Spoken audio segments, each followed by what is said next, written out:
चुनावी कामयाबी के लिहाज से भारतीय जनता पार्टी अपने स्वर्णिम दौर से गुजर रही है। 303 लोकसभा सीटों के साथ कभी हिंदी पट्टी की पार्टी कहे जाने वाली बीजेपी आज पूर्वोत्तर में भी सबसे ताकतवर राजनीतिक दल बन गया है। अपने विस्तार के लिए वे अपनों को ही हजम करने में परहेज नहीं कर रही है। ताज़ा मामला अरुणाचल प्रदेश का है, जहां जेडीयू के 7 में से 6 विधायकों को बीजेपी में शामिल कर लिया गया है, जो एनडीए का सदस्य है और बिहार में साझा सरकार भी चल रही है। दरअसल अरुणाचल प्रदेश में जेडीयू ने 2019 के विधानसभा चुनावों में 15 सीटों पर प्रत्याशी उतारे थे, जिसमें से 7 पर जीत हासिल की थी। राज्य में बीजेपी के बाद वे दूसरी सबसे बड़ी पार्टी के रूप में उभरी थी, जिसने 41 सीटें हासिल की थी। अब इस नए राजनीतिक बदलाव से भाजपा के पास अब 60 सदस्यीय सदन में 48 विधायक हैं, जबकि जेडीयू के पास सिर्फ 1 विधायक बचा है। कांग्रेस और नेशनल पीपल्स पार्टी के 4 सदस्य हैं। जाहिर है बीजेपी के साथ मिलकर सरकार चला रहे बिहार के मुख्यमंत्री नीतीश कुमार के लिए ये असहज करने वाली स्थिति है, लेकिन फिलहाल वे इस पर टिप्पणी करने से बच रहे हैं।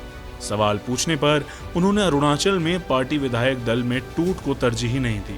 उन्होंने कहा, हम अपने काम पर ध्यान दे रहे, वो अपने रास्ते जा चुके। गौरतलब है कि ये राजनीतिक तोड़फोड़ बीजेपी के चाणक्य कहे जाने वाले नेता और गृह मंत्री अमित शाह के असम और मणिपुर के 3 दिवसीय दौरे से ऐन पहले हुई है।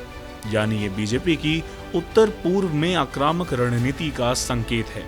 कहा गया था कि अमित शाह इस यात्रा के दौरान असम में आगामी विधानसभा चुनावों में बीजेपी की तैयारी का जायजा लेंगे, लेकिन तैयारी बता रही है कि अमित शाह पूर्वोत्तर के 7 राज्यों की सरकार में शामिल बीजेपी को बिहार की तर्ज पर छोटे भाई की भूमिका से बड़े भाई की भूमिका में लाना चाहते हैं। कहा जाता है कि इसका जिम्मा शाह ने पूर्वोत्तर राज्यों में बीजेपी सरकारों की झड़ी लगाने वाले असम के कद्दावर नेता और सोनोवाल सरकार में कैबिनेट मंत्री बिस्वा शर्मा को दे रखा है। कभी कट्टर कांग्रेसी और तरुण गोगोई के दायां हाथ रहे शर्मा अब बीजेपी के पूर्वोत्तर मिशन में सबसे अहम जनरल हैं। आज बीजेपी के पास अगर पूर्वोत्तर के 25 लोकसभा सीटों में से 18 हैं, तो उसका श्रेय शर्मा को ही जाता है। मेघालय में बीजेपी सत्ता में तो है, लेकिन 60 सीट वाली असेंबली में उसके पास केवल 2 विधायक हैं। इसी तरह मिजोरम में 40 सीटों में से बीजेपी के पास केवल 1 विधायक है। नागालैंड के 60 सीटों में बीजेपी के पास केवल 12 सीटें हैं। जाहिर है बीजेपी चाहती है कि इन सभी राज्यों में उसकी भूमिका बड़ी हो। इसके लिए साम दाम दंड भेद वाली नीति के साथ भगवा उत्थान जारी है। ब्यूरो रिपोर्ट, गो न्यूज़।